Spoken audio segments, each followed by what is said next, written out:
तो पिछली बार हमने चर्चा की थी कि कैसे साइंटिफिक बॉडी बनाई गई और इतने सारे साइंटिस्ट इन्वॉल्व हुए उस बॉडी में, और उसके अलावा भी इन पैरानॉर्मल रिसर्चर्स में जिन्होंने स्टडी किया टेलीपैथी, टेलीकाइनेसिस, या फिर बेसिकली बोलें तो भूतों के और बाकी पैरानॉर्मल फिनोमेना को।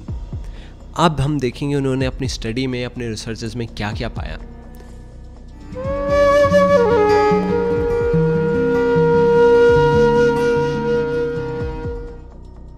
शुरुआत करते हैं हम मेयर्स से, जो स्टडी कर रहे थे एपरेशंस को।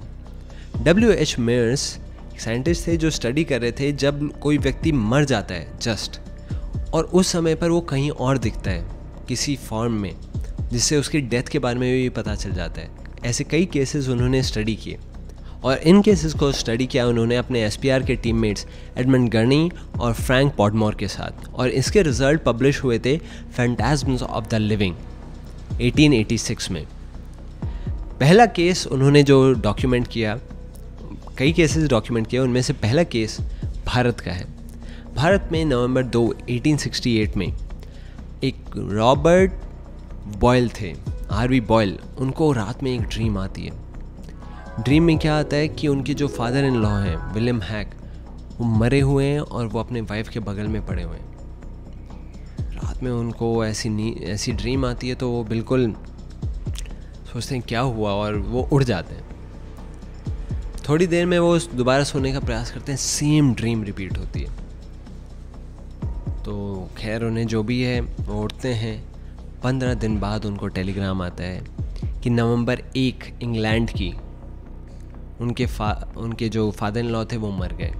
और जब वो टाइम को रिलेट करते हैं भारत का और इंग्लैंड का, तो वो सेम टाइम पड़ा जब उन्होंने उनको देखा।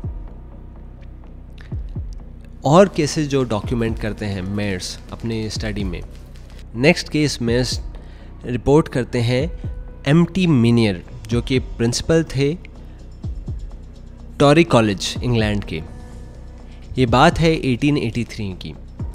वो डॉक्यूमेंट करते हैं कि उनकी जो वाइफ के ब्रदर थे मिस्टर वेलिंगटन, वो सारावाक एक जगह पर ब्रिटिश राजा के साथ रह रहे थे। जेम्स ब्रुक उस समय राजा थे, तो बहुत बड़े बड़े लोग इन्वॉल्व थे, इसलिए केस बहुत पॉपुलर हुआ था अपने समय में। तो एक दिन क्या होता है, जो मेनियर थी उनकी वाइफ एकदम रात में उठती हैं और वो ज़ोर से बोलती हैं कि मुझे बहुत बुरा सपना आया।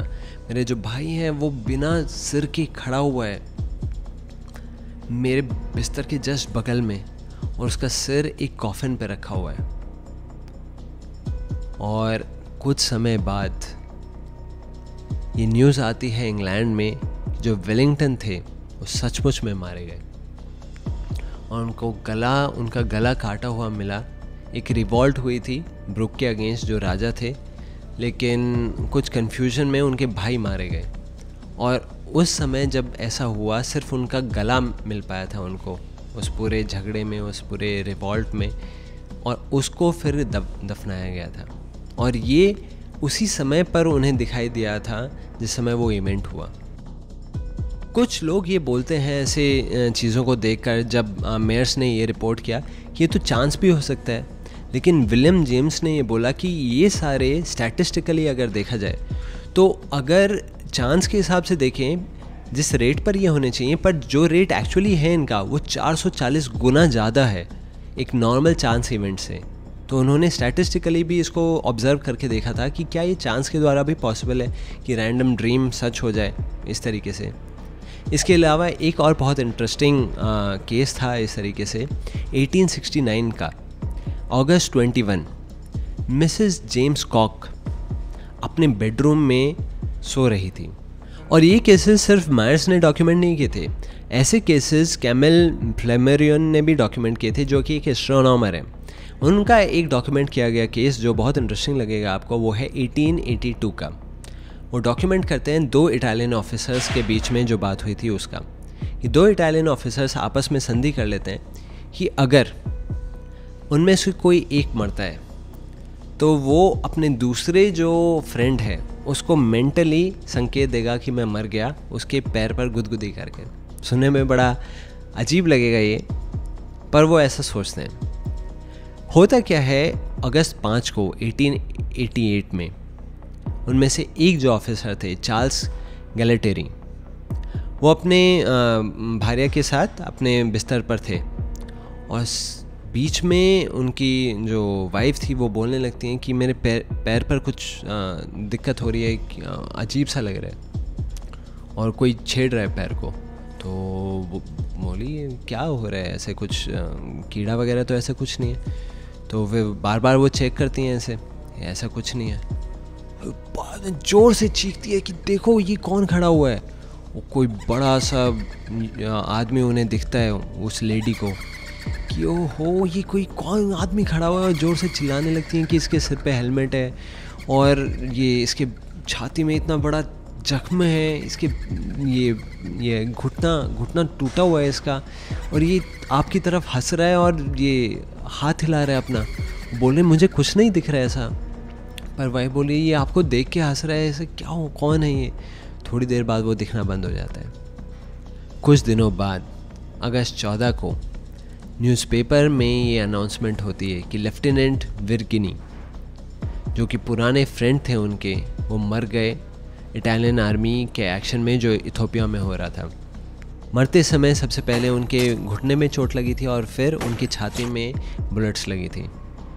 और जब टाइम को ऑब्जर्व किया गया, टाइम सिमिलर बैठ रहा था जब एक्चुअली ये इंसिडेंट हुआ था। अब हम चर्चा करने जाएंगे एक दूसरे इवेंट के ऊपर, दूसरे फिनोमेना के ऊपर, जो कि डॉक्यूमेंट किया था एक नोबेल लॉरिएट ने, सर विलियम क्रुक्स। वो एक फिजिसिस्ट थे और वो खुद इस फील्ड में रिसर्च कर रहे थे एसपीआर के अंदर रहते हुए। और क्रुक्स रिसर्च कर रहे थे ऐसे फिनोमेना पर जो मन के द्वारा किया जा सकता है, चीज़ों को हिलाने में इन अनएक्सप्लेन्ड तरीके से। तो क्रुक्स ने रिसर्च किया था एक ऐसे व्यक्ति पर जो ऐसी पावर्स को यूज़ कर रहा था अलग अलग तरीक़ों से। उनका नाम था डैनियल डनग्लास। और देखने वाली बात यह है, ये जो व्यक्ति थे जिनको उन्होंने स्टडी किया, कभी भी फ्रॉड में नहीं पाए गए थे।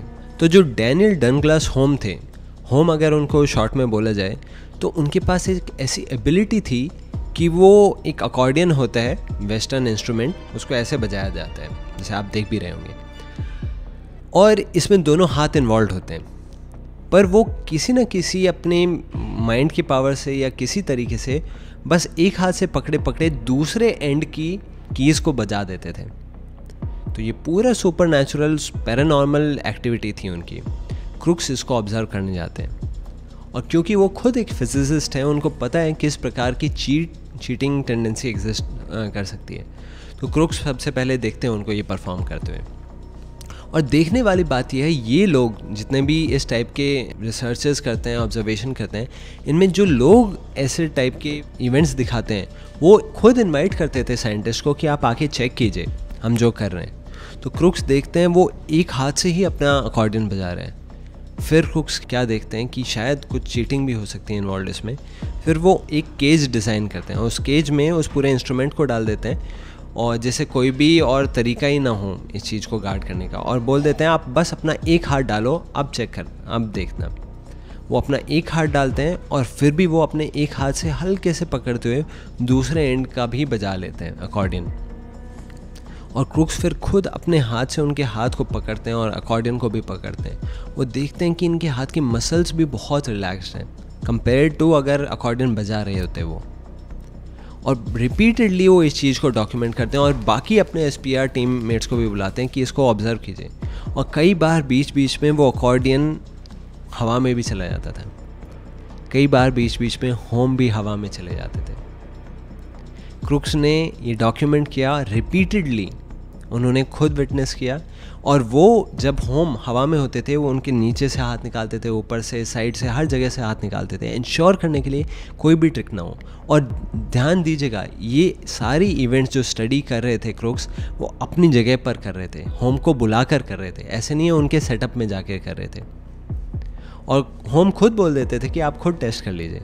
और कई बार वो क्रुक्स पर भी ऐसे इन्फ्लुएंस कर देते थे। एक बार क्रुक्स की जो वाइफ थी वो भी लेविटेट हो गई थी, वो भी हवा में चली गई थी उनके इस पावर से। अब ये पैरानॉर्मल पावर माइंड की पावर को डेमोन्स्ट्रेट कर रहे हैं।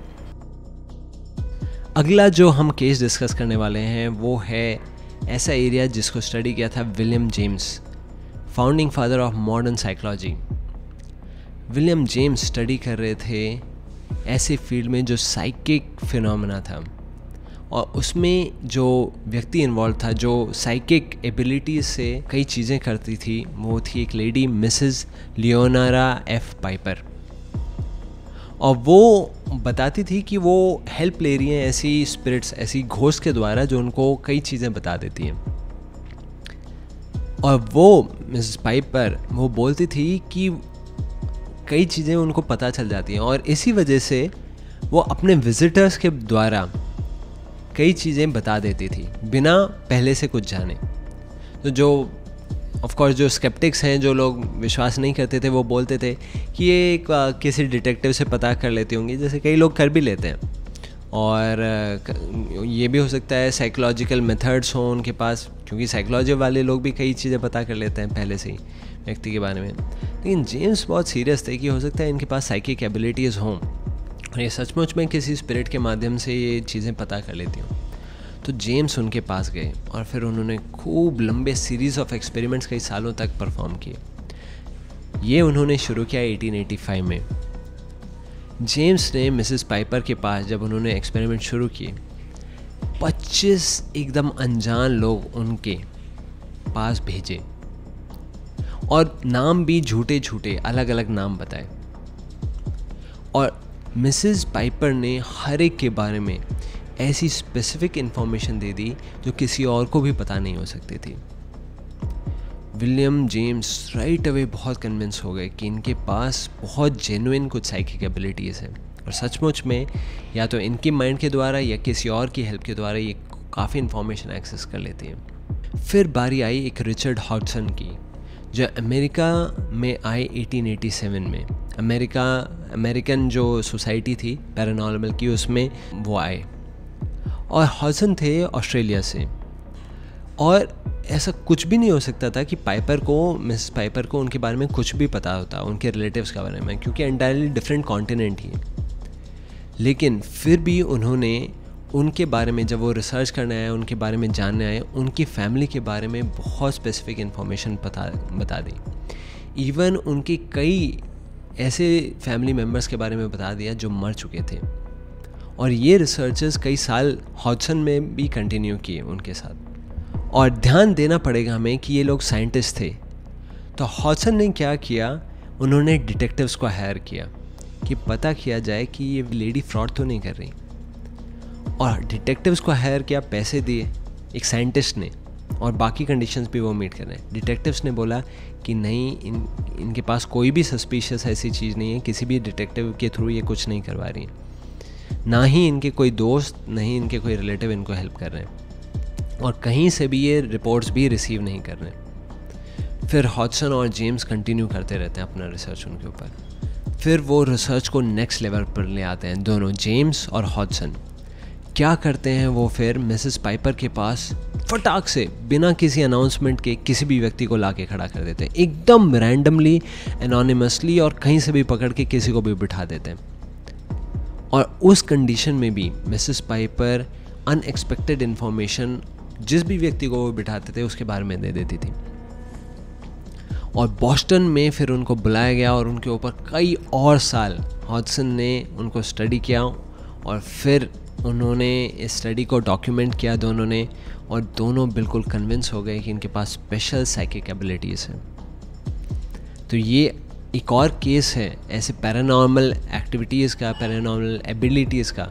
और ख़ुद जो मिसेस पाइपर थी वो बोलती थी मैं स्पिरिट से बात कर लेती हूँ और उनमें से एक मुझे हेल्प करती है, जिसका नाम भी वो बोलती थी। नेक्स्ट हम चर्चा करेंगे चार्ल्स रिचर्ड के बारे में, जो कि एक नोबेल लॉरिएट हैं, और वो प्रोफेसर थे फिजियोलॉजी के यूनिवर्सिटी ऑफ पेरिस में। उन्होंने इम्यूनोलॉजी के फील्ड में अपने काम के द्वारा नोबेल प्राइज़ जीता था। और रॉबर्ट रिचर्ड स्टडी करना शुरू किए एक ऐसे लेडी को जो कि बोलती थी कि वो कम्युनिकेट कर लेती हैं स्पिरिट्स के साथ, जिनका नाम था यूसेपिया पैलाडिनो।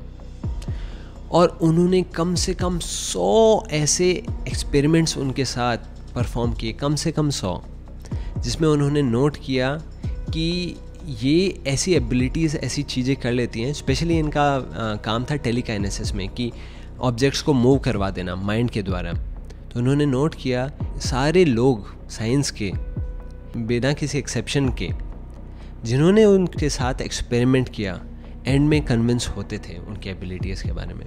ये डॉक्यूमेंट करते हैं, वो ये नोबेल लॉरिएट हैं, और वो एडमिट करते हैं कि कभी कभी कुछ रिस्क होते थे उनके साथ पैलाडिनो के बारे में, कि कभी कभी वो चीट करने का प्रयास करती थी, लेकिन अगर हम अलर्ट रहते थे तो पूरे केस में कोई चांस नहीं रहता था चीटिंग का। तो सचमुच में उनके जो चीज़ वो अकम्प्लिश करती थी, that was completely beyond whatever could have happened. और स्पेशली इस प्रकार के फिनोमेना को जब ऑब्जर्व करना होता था, क्योंकि मूवमेंट्स इन्वॉल्व हैं, तो ऐसे में स्पेशली वो उनके हाथ और पैर बांध देते थे या पकड़ लेते थे जब भी मूवमेंट इन्वॉल्व। और ध्यान देने वाली बात है इसमें मैजिक में और इसमें इसलिए डिफरेंस है क्योंकि मैजिक में तो जब ट्रिक वाला समय होता है तो ध्यान भटकाया जाता है।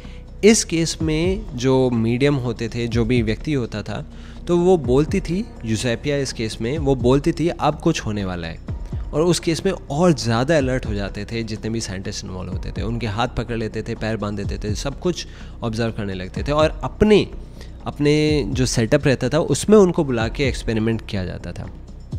एक बार एक स्मॉल आइलैंड था मेडिटेरियन में, वहाँ पर रिचर्ड को बुलाया गया। वहाँ पर रिचर्ड का एक घर था, और जहाँ पर कुछ और बस उनकी वाइफ रहती थी और कोई हाउसकीपर रहता था।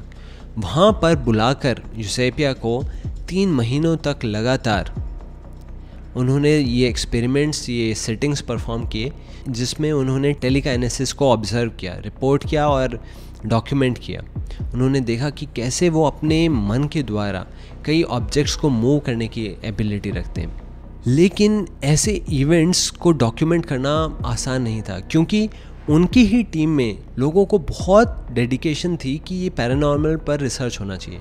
तो कई लोग खुद ही स्केप्टिक हो जाते थे, इन्हीं की टीम मेंबर्स, कि हो सकता है कोई व्यक्ति फ्रॉड कर रहा हो। और इस केस में स्पेशली यूसेपिया के साथ जो बाकी टीम मेंबर्स थे, स्पेशली सिडविक इत्यादि जो उनके ग्रुप में थे, तो वो बोलते थे ये तो बहुत गलत बात हो रही है, टेलीकाइनेसिस को रिसर्च किया जा रहा है, ये तो बहुत मुश्किल है इसको डॉक्यूमेंट कर पाना, और मुझे लगता नहीं है, मुझे लग रहा है कुछ फ्रॉड हो रहा है। तो खुद उनके टीम मेंबर्स ऑब्जेक्ट करने लगे। फिर क्या होता है, इस चीज़ को क्रॉस चेक करने के लिए मिस्टर और मिसेस सिडविक, जो उस टीम का पार्ट थी, जो बहुत स्केप्टिकल हो रहे थे कि शायद कुछ गलत फ्रॉड हो रहा हो, तो वो रिचर्ड के घर पर आते हैं टॉलोम में, और वहाँ पर रिसर्चर्स सब मिलकर एक्सपेरिमेंट करते हैं उनके साथ, यूसेपिया के साथ। फिर उनको सेम फिनोमेना एक्सपीरियंस होता है। और एक बार ऐसा होता है साइकोलॉजिकल इंस्टीट्यूट ऑफ पेरिस में कि एक ग्रुप ऑफ साइंटिस्ट इकट्ठा होते हैं, जिसमें इंक्लूडेड थे रिचर्ड, और कभी कभी उन एक्सपेरिमेंट्स में मैडम क्यूरी और पेरी क्यूरी वो भी आए। उनके साथ साथ एक समय पर आए थे हेनरी बर्गन, जो कि एक नोबेल लॉरिएट खुद भी थे, और उनके साथ साथ कभी कभी जीन बैप्टिस्ट पेरेन भी आए थे। तो टोटल मिलाकर कभी कभी ऐसा हो जाता था कि 5 नोबेल लॉरिएट्स एक समय पर उन एक्सपेरिमेंट्स में इन्वॉल्व होते थे यूसेपिया के साथ, और वो सब कंक्लूड करते थे कि ये सचमुच में पैरानॉर्मल इवेंट्स हैं, ये टेलीकाइनेसिस से ही हो रहा है, ये मन के द्वारा ही चीज़ें मूव कर पा रही है यूसेपिया। ये एक्सपेरिमेंट्स कंटिन्यू करते रहे बहुत समय तक। एक समय पर क्या हुआ, जब डाउट्स रेज होने लग गए यूसेपिया की जेन्युइननेस पर, तो एक एवरेल्ड फील्डिंग 1908 में कैम्ब्रिज के एक्सपेरिमेंट्स को ज्वाइन किया यूसेपिया के साथ, और उन्होंने बुलाया हेरेवर्ड कैरिंगटन को और W.W. बैगली को, जो एक म्यूजिशियन खुद थे। और एक म्यूजिशियन को स्पेशली बुलाया गया कि वो चेक कर सकें कि सचमुच में ये फ्रॉड है, और ये इसको एक्सपोज करने के लिए उन सबको बिल्कुल लगता था ये एक फ्रॉड है। तो वो खुद भी एक मैजिशियन थे, और उन्होंने एक और मैजिशियन को बुलाया। लेकिन उनके एक्सपेरिमेंट्स के बाद क्या कंक्लूजन वो देते हैं, एवरेल्ड फील्डिंग नवंबर और दिसंबर के 1908 में बैगली के साथ ये कंक्लूजन देते हैं कि 10 ऐसे एक्सपेरिमेंट्स के बाद, जो हमने अपने रूम में एक होटल में करवाया, परफेक्ट कंडीशंस रखी, कंट्रोल की, और एक मैजिशियन खुद इन्वॉल्व था, हम बिल्कुल कन्विंस्ड हैं कि ये मेटाफिज़िकल फिनोमेना था जो कि किसी भी चालाकी के द्वारा नहीं किया जा सकता था। और ऐसे मोमेंट्स पर स्पेशली जब टेलीकाइनेसिस इन्वॉल्व होता था, यूसेपिया टेबल को उठा देती थी या फिर चेयर्स को उठा देती थी, चीज़ों को इधर से उधर कर देती थी, उनके हाथ पैर बांध दिए जाते थे, पकड़ लिए जाते थे। और स्पेशली जब मैजिशियन इन्वॉल्व है, आप सोचिए। इस पॉइंट पे मैं कोट करना चाहूँगा एक एस्ट्रोनॉमर कैमिली फ्लेमेरियन को, जो बोलते थे कि इन सारे एक्सपेरिमेंट्स में दिक्कतें तो होती हैं, कई बार लोग जेन्युइन नहीं होते, चीट करने का प्रयास करते हैं। सबसे बड़ी दिक्कतों में से एक बड़ी दिक्कत जो है वो ये है कि साइंटिस्ट इतने कन्विंस हैं कि ये सब चीज़ें इम्पॉसिबल है, कि उनको कन्विंस करवा पाना बड़ा मुश्किल होता है। तो केसेस आफ्टर केसेस डॉक्यूमेंटेड हैं, आज के समय में भी ये डॉक्यूमेंट्स अवेलेबल हैं। और ऐसा नहीं है ये चीज़ें अभी रुक चुकी हैं, आज के समय में भी ऐसे कई प्रोजेक्ट्स हैं ऑनगोइंग और रीसेंट प्रोजेक्ट्स जिसमें माइंड की ऐसी पावर को या फिर पैरानॉर्मल एक्टिविटीज़ को ऑब्जर्व किया गया है, पर इनको कभी भी फोरफ्रंट में नहीं लाया जाता। और ऐसा ही एक और इवेंट हम देखेंगे एक और साइंटिस्ट के केस में अगले वीडियो में। तो आपको कैसा लगा जानकर कि इतने सारे साइंटिस्ट ने मिलकर ऐसे केसेस को स्टडी किया है, रिसर्च किया है? हमें बताइएगा कमेंट्स में। और ये सब चीज़ें एक्चुअली इंटरनेट पर भी हमें अवेलेबल नहीं दिखी। आपको कैसा लगा? और अगर आपको अच्छा लगा है तो प्लीज़ सब्सक्राइब कीजिए हमारे चैनल पर और लाइक कीजिए हमारी वीडियो को। आप सबका बहुत बहुत धन्यवाद।